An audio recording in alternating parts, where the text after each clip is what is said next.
सुप्रभात। मैं हूं जगेंद्र राणा। आज हमारी आध्यात्मिक चर्चा का विषय है गुरु का दामन।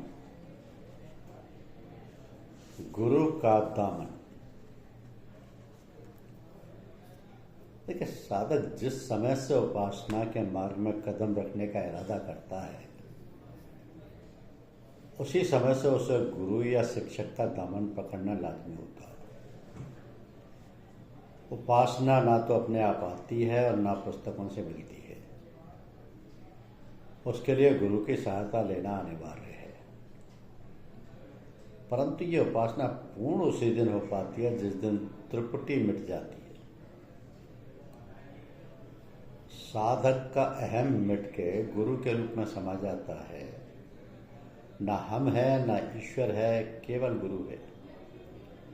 गुरु ईश्वर है, ईश्वर गुरु है। तो मन और बुद्धि में इसके लिए तर्क और अविश्वास की जगह नहीं रहती। वही समय समर्पण और साक्षात्कार का होता है। उसके 3 दर्जे होते हैं। प्रथम अवस्था में शिष्य गुरु को मनुष्य रूप में देखता है, परंतु ये भी समझता है कि ये साधारण मनुष्य नहीं है। इनके अंदर विशेष शक्तियां, एक महापुरुष है, ईश्वरीय विद्या के जानकार हैं। उनके बताए मार्ग पर चलने से हमारा कल्याण हो सकता है, ईश्वर दर्शन हो सकता है। इनकी कृपा से हमारा इहलोक और परलोक सुधर सकता है। इसी प्रकार की भावना साधकों में एक समय तक रहती है। यह शिष्यत्व की प्रथम अवस्था कहलाती है। दूसरी श्रेणी में वो लोग होते हैं जो गुरु को ईश्वर के समान समझते हैं। ईश्वर ना समझना बल्कि उनके समान समझना, इसमें गुरु का अपमान तो होता ही है, परंतु शिष्य की त्रिपुटी का भी लोप नहीं होता। इसलिए साधना में यह अवस्था मध्यम श्रेणी की समझी जाती है। इसमें भी साधक को कई वर्ष लगते हैं। अंत में तीसरी अवस्था की बारी आती है। उपासना का साधन करते करते साधक को उपास्य दर्शन होते हैं। वह प्रत्यक्ष देखता है कि मेरे प्रियतम, मेरे इष्ट देव मेरे सम्मुख विराज रहे हैं। इस अवस्था में किसी किसी को दिव्य तेजोमयी इष्ट का साक्षात्कार होता है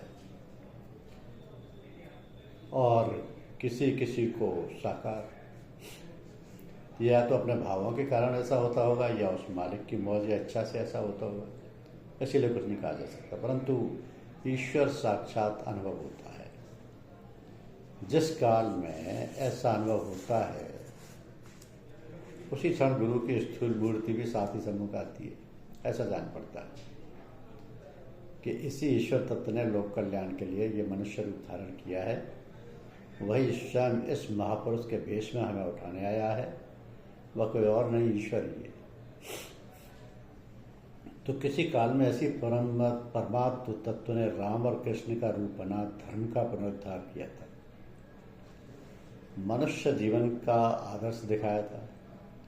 आज वही हमको दुख सागर से पार करने के लिए गुरु बनकर आया है। जो यह है वही वह है, वह निराकार है, ये साकार है। जिस समय ऐसा प्रत्यक्ष दिखाई देता है, उसी समय ये भावना पुख्ता हो जाती है कि गुरु ही ईश्वर है। उसी समय शिष्य गुरु के चरणों में सर्वस्व अर्पण करने को तैयार हो जाता है, पूर्ण रूप से उसी के आश्रय हो जाता है और यही शिष्य बनाता है। यही शिष्य बनना है। यही वास्तविक दीक्षा का समय है। तो बिना उपासना का साधन किए इस अवस्था का उदय कर लेना जिज्ञासु को अति दुर्लभ है।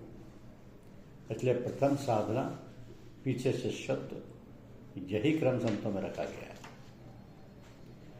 बिना प्रेम के पूर्ण समर्पण नहीं हो सकता और समर्पण किए बिना शिष्य कहलाकर दीक्षा ले लेना एक खिलवाड़ है।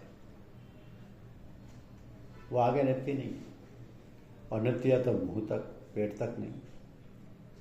हमको ही अपने अंदर भावना लानी है कि सारा विश्व ही ईश्वर में है। जब तक ऐसी निष्ठा नहीं हो जाती, जीव तब तक मुक्ति लाभ नहीं कर सकता। राग, द्वेष, सुख, दुख के द्वंद्व से ऊंचा नहीं उठ सकता।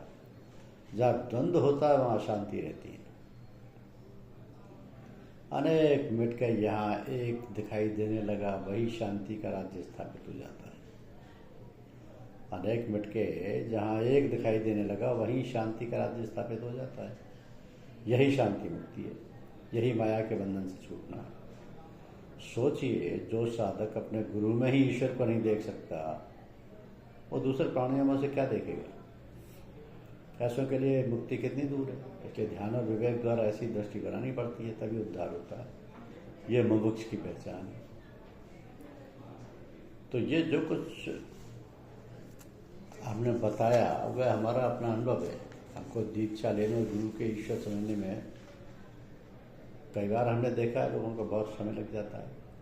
उसी के आधार पर ये निष्कर्ष निकाले जाते हैं। संभव है कि दूसरे अधिकारी जल्दी सीख जाते हैं, वे प्रभु की दया और अपने पूर्व जन्मों के स्वीकृत कर्मों के प्रताप से जल्दी ये अवस्था प्राप्त कर लेते हैं, तो काम जल्दी हो जाता है। प्रत्येक के लिए नियम लागू नहीं है, क्योंकि इन अवस्थाओं में ये जानना जरूरी होता है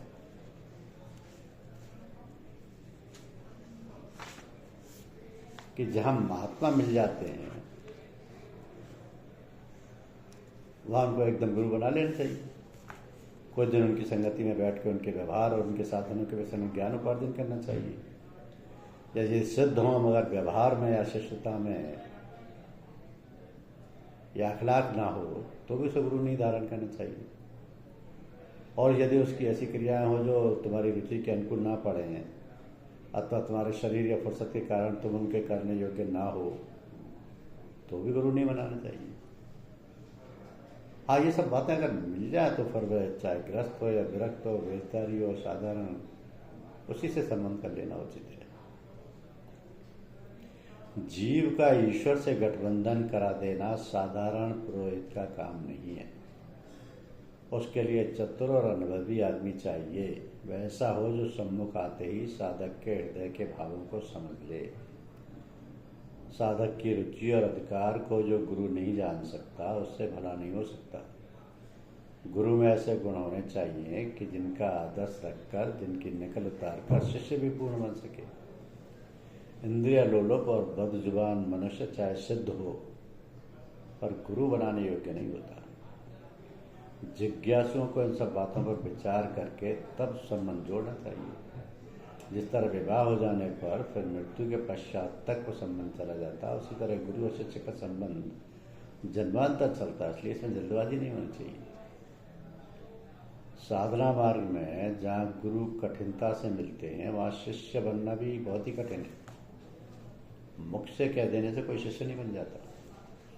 इस काम के लिए तो प्राणों की बाजी लगा देनी पड़ती है, तन मन और प्राण निछावर कर देने पड़ते हैं। जो मनुष्य सब कुछ अपनी प्यारी से प्यारी वस्तु देकर और अपने को अर्पण करके उनसे ज्ञान के उपार्जन का इच्छुक है, वही शिष्य है। जैसे उत्तम वस्तु बुरे पात्र में रख देने से बिगड़ जाती है, वैसे ही अनाधिकारी शिष्य उत्तम साधना को सुरक्षित नहीं रख सकता, वो उसका दुरुपयोग करने लगता है। इसलिए गुरुजन परीक्षा करते हैं और उसके उत्तीर्ण होने पर वेद की बात बतलाते हैं। तो इस काम के लिए शिष्यों को बहुत सतर्क रहने की आवश्यकता है। पिछले काल में बहुत कठिन परीक्षा ली जाती थी। इंद्र और गोचल को प्रजापति ने 100 वर्ष अपने पास रखकर उनकी लगन और इंद्रियों की परीक्षा ली थी, तब आत्मज्ञान का उपदेश दिया था। कबीर साहब ने अपने मुख्य शिष्य धर्मदास जी से कहा था कि धर्मदास तो लाख दुहाई, सार वस्तु बाहर नहीं जाए। सार वस्तु भेद की बात को कहते हैं। यह बाहर यानी अनाधिकारी को नहीं बताना चाहिए। इस प्रकार के अनेक दृष्टांत मिलते हैं कि महाभारत के आदि पूर्व में कई ऋषि पुत्रों की परीक्षाओं की कथाएं आई हैं जो बड़ी रोचक व शिक्षाप्रद है। परंतु इस युग में कठिन परीक्षा लेना गुरुओं ने छोड़ दिया, क्योंकि आजकल का आदमी रुकता नहीं, वो जल्दी चाहता है। वो तो इतना तौबला बनकर आता है कि करना कुछ ना पड़े, भगवान आज ही सम्मुख आके खड़े हो जाए। इंतजार करना, मेहनत करना, श्रद्धा के साथ गुरु आज्ञा का पालन करना तो वो जानता ही नहीं। दुनिया के काम न बिगड़ने पाए, पैसा ना खर्च होने पाए, शरीर को कष्ट जरा सा भी ना पहुंचने पाए, गुरु के सम्मुख नम्रता और दीनता से सिर भी ना झुकने पाए, पर गुरु की सारी विद्या अभी अभी मुझे मिल जाए,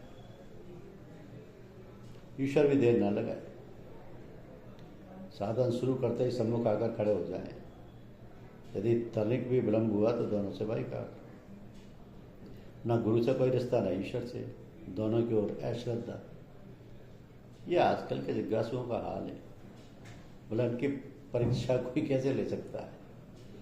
इसलिए महापुरुषों ने अब इसके नियम बदल दिए।